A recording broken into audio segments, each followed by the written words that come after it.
ಯಕ್ಷಗಾನ ಕಲೆಯ ಸಂರಕ್ಷಣೆ ಹಾಗೂ ಪ್ರಸಾರದಲ್ಲಿ ತೊಡಗಿಕೊಂಡಿರುವ ಯಕ್ಷಧ್ರುವ ಪಟ್ಲ ಫೌಂಡೇಶನ್ ಟ್ರಸ್ಟ್ ತನ್ನ 11ನೇ ವರ್ಷದ ಪಟ್ಲ ಸಂಭ್ರಮ 2026 ಕಾರ್ಯಕ್ರಮವನ್ನು ಮೇ 30ರಂದು ಮಂಗಳೂರಿನ ಅಡ್ಯಾರ್ ಗಾರ್ಡನ್ನಲ್ಲಿ ಆಯೋಜಿಸಿದೆ. ಈ ಸಂದರ್ಭ ಡಾಕ್ಟರ್ ಎಂ ಮೋಹನ್ ಆಳ್ವ ಅವರಿಗೆ ಮಹಾಪೋಷಕ ಪ್ರಶಸ್ತಿ ಹಾಗೂ ಪೊಲ್ಯ ಲಕ್ಷ್ಮೀನಾರಾಯಣ ಶೆಟ್ಟಿಯವರಿಗೆ 2026ನೇ ಸಾಲಿನ ಪಟ್ಲ ಪ್ರಶಸ್ತಿ ಪ್ರದಾನ ಮಾಡಲಾಗುವುದು ಎಂದು ಟ್ರಸ್ಟ್ನ ಸ್ಥಾಪಕಾಧ್ಯಕ್ಷ ಪಟ್ಲ ಸತೀಶ್ ಶೆಟ್ಟಿ ಸುದ್ದಿಗೋಷ್ಠಿಯಲ್ಲಿ ತಿಳಿಸಿದ್ದಾರೆ. ಕಾರ್ಯಕ್ರಮವನ್ನು ಪಾವಂಜೆ ನಾಗವ್ರಜ ಕ್ಷೇತ್ರದ ಧರ್ಮದರ್ಶಿ ಯಾಜಿ ನಿರಂಜನ್ ಭಟ್ ಉದ್ಘಾಟಿಸಲಿದ್ದಾರೆ. ಬೆಳಗ್ಗೆ 8:30ಕ್ಕೆ ಚೌಕಿ ಪೂಜೆ ಹಾಗೂ ಅಬ್ಬರ ತಾಳ ನಡೆಯಲಿದ್ದು 9 ರಿಂದ 11 ಗಂಟೆಯವರೆಗೆ ಭರತನಾಟ್ಯ, 11 ರಿಂದ 1:30ರವರೆಗೆ ಸಭಾ ಕಾರ್ಯಕ್ರಮ ನಡೆಯಲಿದೆ. ಇನ್ನು ಮಧ್ಯಾಹ್ನ 1:30ಕ್ಕೆ ಪಾವಂಜೆ ಶ್ರೀ ವಾಣಿ ಶಾಲಾ ವಿದ್ಯಾರ್ಥಿಗಳಿಂದ ಯೋಗ ಪ್ರದರ್ಶನ, 2 ಗಂಟೆಗೆ ಮಹಿಳಾ ಯಕ್ಷಗಾನ ಹಾಗೂ 3:30ಕ್ಕೆ ಯಕ್ಷಗಾನ ಹಾಸ್ಯ ವೈಭವ ಏರ್ಪಡಿಸಲಾಗಿದೆ. 11ನೇ ವರ್ಷದ ಪಟ್ಲ ಸಂಭ್ರಮ 2026 ಮೇ 30ರಂದು ಅಡ್ಯಾರ್ ಗಾರ್ಡನ್ನಲ್ಲಿ ಕಾರ್ಯಕ್ರಮ. ಡಾಕ್ಟರ್ ಮೋಹನ್ ಆಳ್ವ ಅವರಿಗೆ ಯಕ್ಷಧ್ರುವ ಮಹಾಪೋಷಕ ಪ್ರಶಸ್ತಿ, ಪೊಲ್ಯ ಲಕ್ಷ್ಮೀನಾರಾಯಣ ಶೆಟ್ಟಿ ಅವರಿಗೆ ಯಕ್ಷಧ್ರುವ ಪಟ್ಲ ಪ್ರಶಸ್ತಿ 2026 ನಡೆಯಲಿದೆ. ಮಂಗಳೂರು ಯಕ್ಷಧ್ರುವ ಪಟ್ಲ ಫೌಂಡೇಶನ್ ಟ್ರಸ್ಟ್ ಮಂಗಳೂರು ಇದರ 11ನೇ ವರ್ಷದ ಪಟ್ಲ ಸಂಭ್ರಮ ಕಾರ್ಯಕ್ರಮ ಮೇ 30ರಂದು ಶನಿವಾರ ಬಳಿಯ ಅಡ್ಯಾರ್ ಗಾರ್ಡನ್ನಲ್ಲಿ ನಡೆಯಲಿದೆ. ಉದ್ಘಾಟನೆ ಯಕ್ಷಧ್ರುವ ಪಟ್ಲ ಸಂಭ್ರಮ 2026ರ ಕಾರ್ಯಕ್ರಮವನ್ನು ಪಾವಂಜೆ ನಾಗವ್ರಜ ಕ್ಷೇತ್ರದ ಧರ್ಮದರ್ಶಿಗಳಾದಂತಹ ಡಾಕ್ಟರ್ ಯಾಜಿ ನಿರಂಜನ ಭಟ್ ಅವರು ಉದ್ಘಾಟಿಸಲಿದ್ದಾರೆ.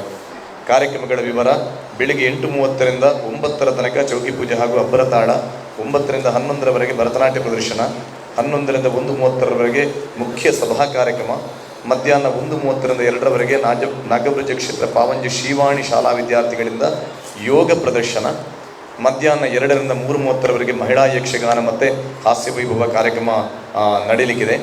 ಇನ್ನು ಸಭಾ ಕಾರ್ಯಕ್ರಮದಲ್ಲಿ ಯಡನೀರು ಮಠದ ಸಚ್ಚಿದಾನಂದ ಭಾರತಿ ಸ್ವಾಮೀಜಿ ಹಾಗೂ ಒಡಿಯೂರು ಕ್ಷೇತ್ರದ ಗುರುದೇವಾನಂದ ಸ್ವಾಮೀಜಿ ಆಶೀರ್ವಚನ ನೀಡಲಿದ್ದಾರೆ.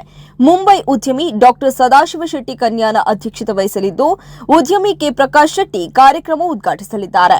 ಇನ್ನು ಪಟ್ಲ ಫೌಂಡೇಶನ್ ಈಗಾಗಲೇ ಅಶಕ್ತ ಕಲಾವಿದರಿಗೆ ಆರ್ಥಿಕ ನೆರವು, ವಿಮಾ ಸೌಲಭ್ಯ, ಬಡ ಕಲಾವಿದರಿಗಾಗಿ 56ಕ್ಕೂ ಹೆಚ್ಚು ಮನೆಗಳ ನಿರ್ಮಾಣ ಹಾಗೂ ಮನೆ ದುರಸ್ತಿಗೆ ನೆರವು ಸೇರಿದಂತೆ ವಿವಿಧ ಸಾಮಾಜಿಕ ಕಾರ್ಯಕ್ರಮಗಳನ್ನು ನಡೆಸ್ತಾ ಇದೆ.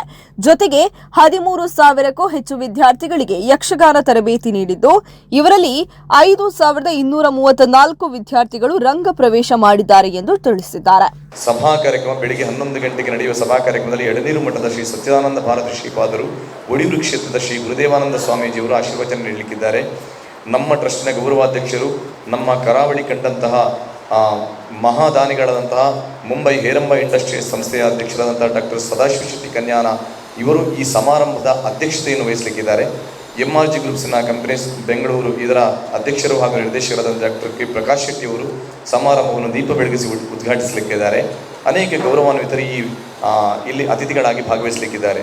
ಪಟ್ಲ ಸಂಭ್ರಮದ ಆಮಂತ್ರಣ ಪತ್ರಿಕೆ ಬಿಡುಗಡೆ ಬಳಿಕ ಮಾತನಾಡಿದ ಡಾಕ್ಟರ್ ಸದಾಶಿವ ಶೆಟ್ಟಿ ಕನ್ಯಾನ ಅವರು, ಫೌಂಡೇಶನ್ ಪ್ರಯತ್ನದಿಂದ ಯಕ್ಷಗಾನ ದೇಶ ವಿದೇಶಗಳಲ್ಲಿ ವಿಸ್ತಾರ ಹೊಂದಿದ್ದು, ಕನ್ನಡ ಮತ್ತು ತುಳು ಭಾಷೆಗಳೊಂದಿಗೆ ಇಂಗ್ಲಿಷ್, ಹಿಂದಿ, ಜರ್ಮನ್ ಭಾಷೆಗಳಲ್ಲೂ ಪ್ರದರ್ಶನಗೊಳ್ಳುತ್ತಿರುವುದು ಸಂತೋಷದ ಸಂಗತಿ ಎಂದು ಹೇಳಿದ್ದಾರೆ.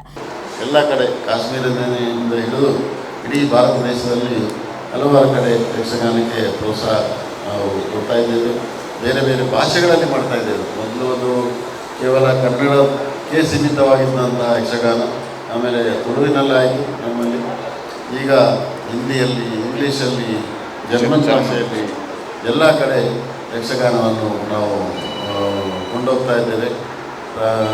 ಗ್ಲೋಬಲೈಸೇಷನ್ ಮಾಡ್ತಾ ಇದ್ದೇವೆ. Global, that is going global. So that is A great achievement from Yakshadhruva Patla foundation. ಇನ್ನು ಈ ಸಂದರ್ಭದಲ್ಲಿ ಟ್ರಸ್ಟ್ ಪದಾಧಿಕಾರಿಗಳಾದ ಉದಯ್ ಕುಮಾರ್ ಶೆಟ್ಟಿ, ರವಿಚಂದ್ರ ಶೆಟ್ಟಿ, ಜಗನ್ನಾಥ ಶೆಟ್ಟಿ ಬಾಳ, ಆರತಿ ಶೆಟ್ಟಿ, ಸವಣೂರು ಸೀತಾರಾಮ ಶೆಟ್ಟಿ, ಪ್ರಭಾಕರ್ ಜೋಶಿ, ಕದ್ರಿ ಪ್ರವೀಣ್ ಶೆಟ್ಟಿ, ಸದಾಶಿವ ಶೆಟ್ಟಿ ಹಾಗೂ ಸುದೇಶ್ ಕುಮಾರ್ ಉಪಸ್ಥಿತರಿದ್ದರು.